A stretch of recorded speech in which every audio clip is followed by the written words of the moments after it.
Welcome back to Bordeaux. I'm doing a roundup of 2006 again, and I'm currently in Saint-Julien.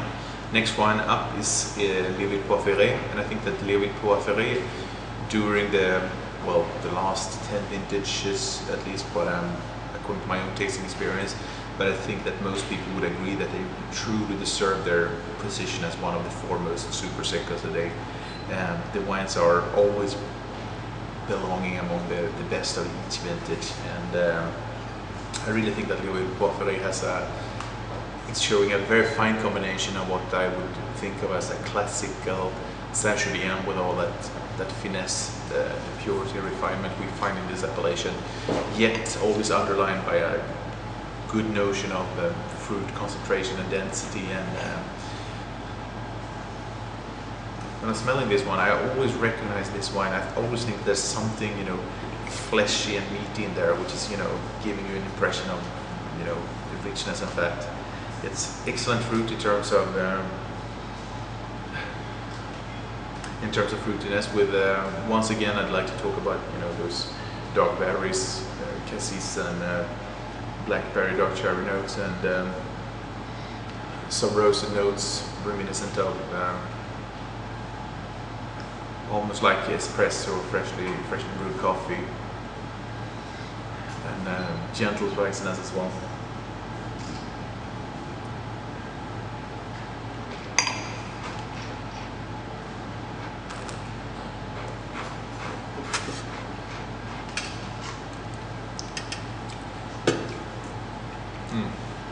This is really good because I love this in terms of concentration. It's a really ample wine with a wonderful mouthfeel, layers of dark fruit there, keeps going on, really ripe cassis cherry notes with, we do have some bitter dark chocolate there as well.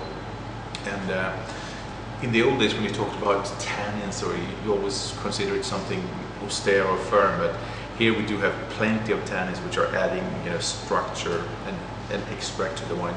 But they're really, really fine, and even though this is a youthful wine, 2006 today, it's not, it's perfectly approachable in my mind, and very long persistence, fine aftertaste with a good combination of all of those notes.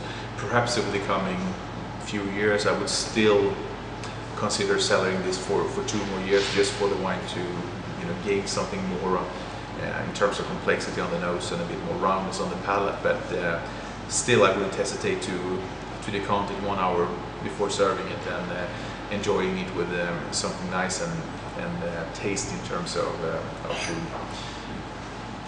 From then on, it should have a potential for, it's difficult for us to think about really long term, to talk about 25 or 30 years, but this is certainly a wine of that parity, so it should go on really well. It's a very nice and successful result for the vintage.